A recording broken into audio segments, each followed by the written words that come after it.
Hi everyone! I hope you're having a peaceful day. Today we'll follow Lee as he begins his first undercover mission inside the Black Dragon Gang.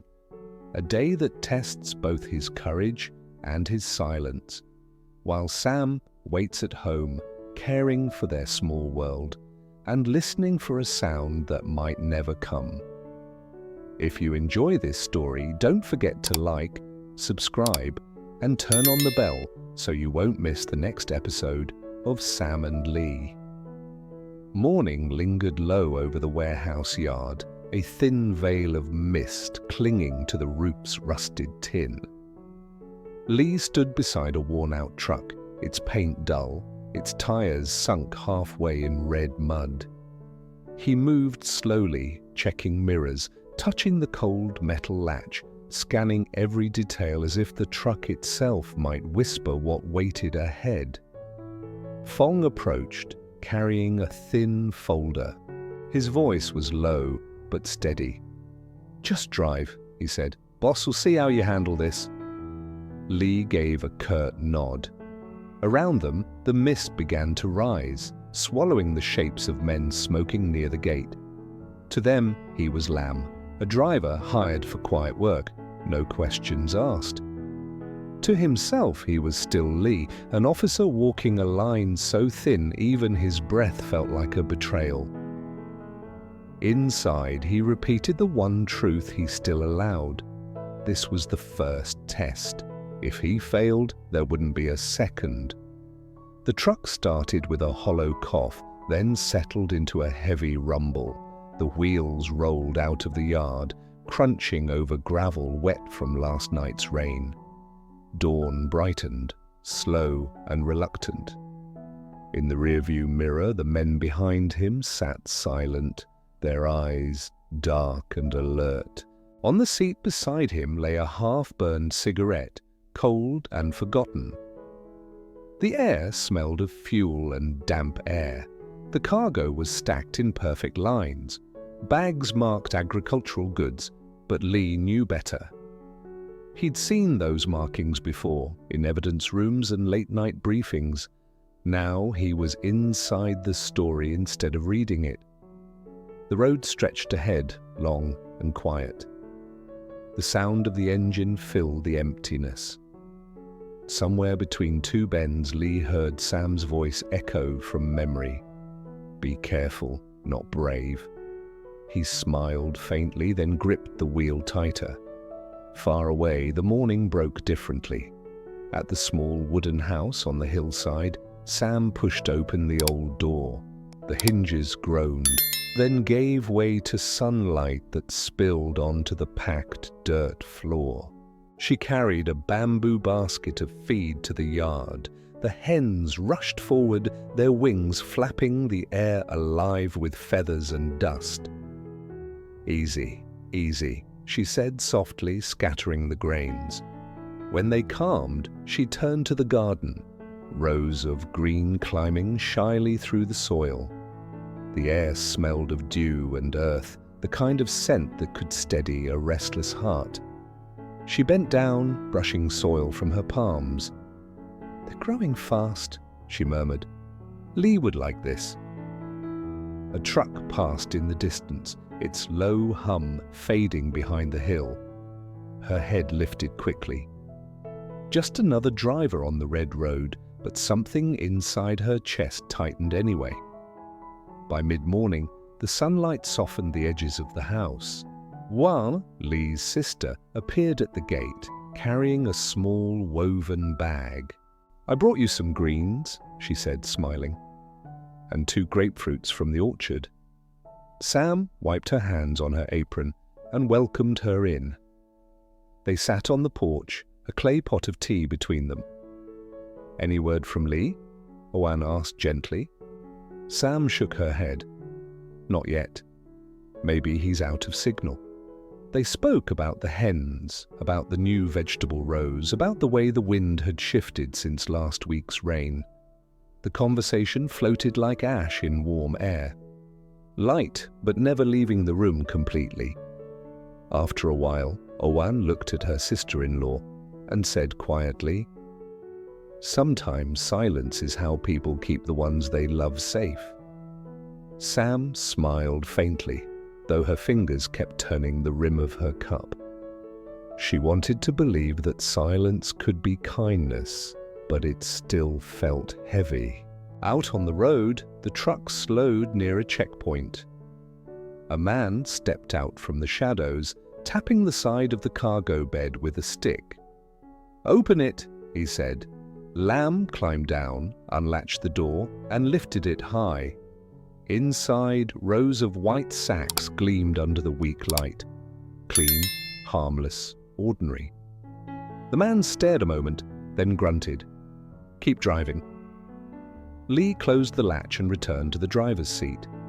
His reflection in the mirror didn't look like his own. It was someone harder, quieter. Only the name had changed, but somehow that was enough. He whispered under his breath, one wrong word, one wrong breath, and it's over. The truck rolled on, its shape fading into the heat shimmer rising from the hills. Evening thinned the light until the warehouse looked more like a shadow than a building. The yard was a shallow bowl of red mud, slick from an earlier sprinkle, holding the day's heat and the smell of diesel. Lee pulled the truck to a stop where a yellow bulb hummed above a dented door. The light drew a trembling triangle on the ground just wide enough for work and secrets. A man stepped out, chin lifted, palm open like a traffic officer. "Yeah," he said. And then, more familiar, the name the gang used, "Unload it, Lamb." Lee cut the engine. The silence made the bulb sound louder. He climbed down, fingers grazing the cool handle, and unlatched the back. The door rose with a stubborn groan.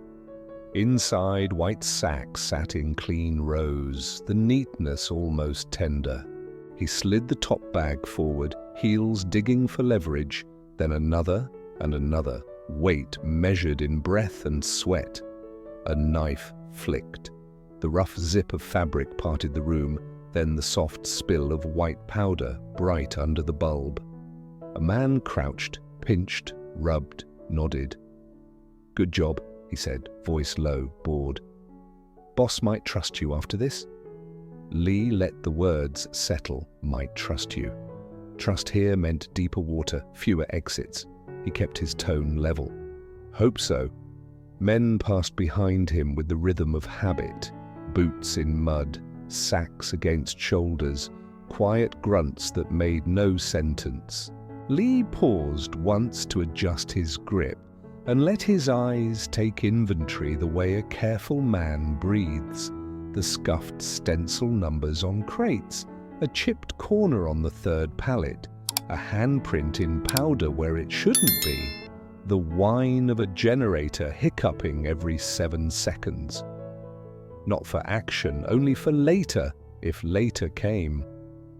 When the last sack crossed the threshold, the door swallowed the light, then gave a slice of it back. The foreman jerked his chin. "You're done, Lamb." Lee wiped his palms on his pants, nodding once. The yellow bulb buzzed as if it wanted to say more. He turned to the truck, to the familiar square of the cab, and the dark that promised nothing but another road.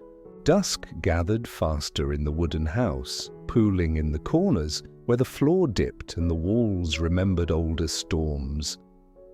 Sam stacked small wood in the stove, the kind that catches quickly and burns clean.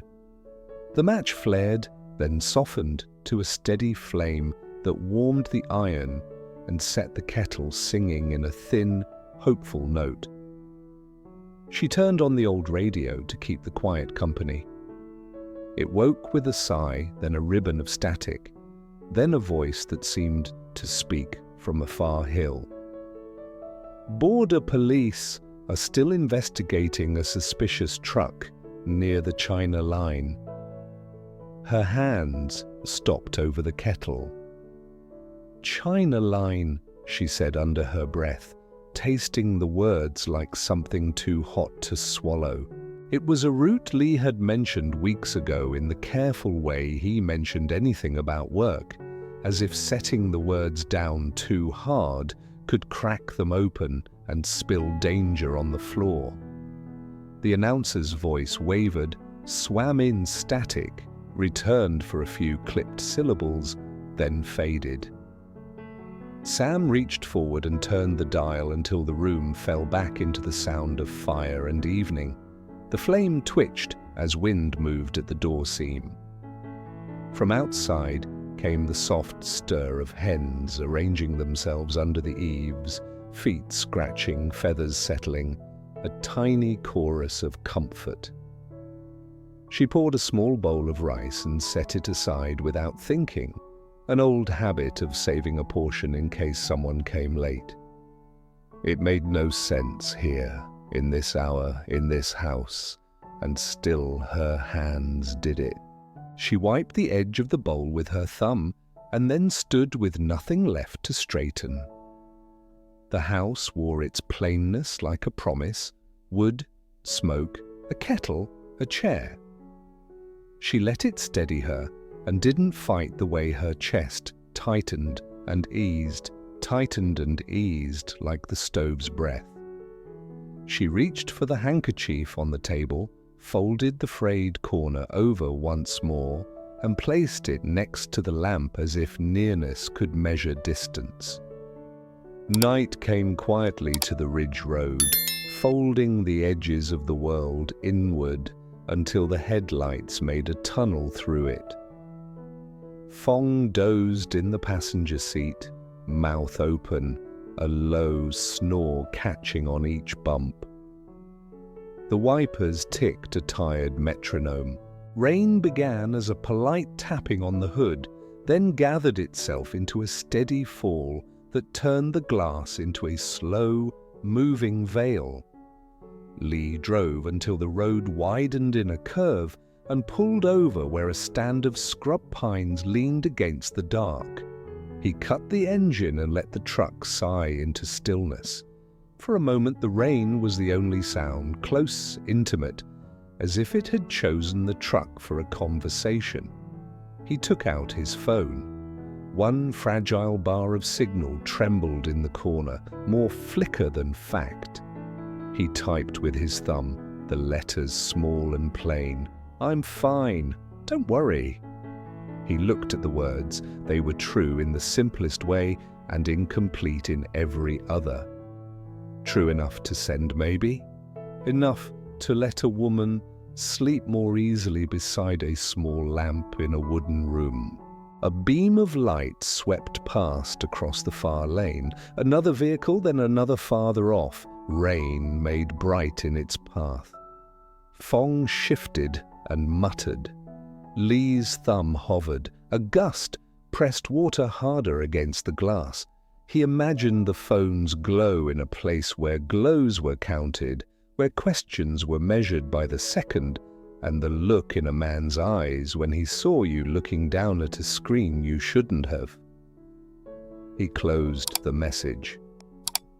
The screen went dark, and with it, the small door he'd opened between here and home. He laid the phone face down on his knee and leaned back.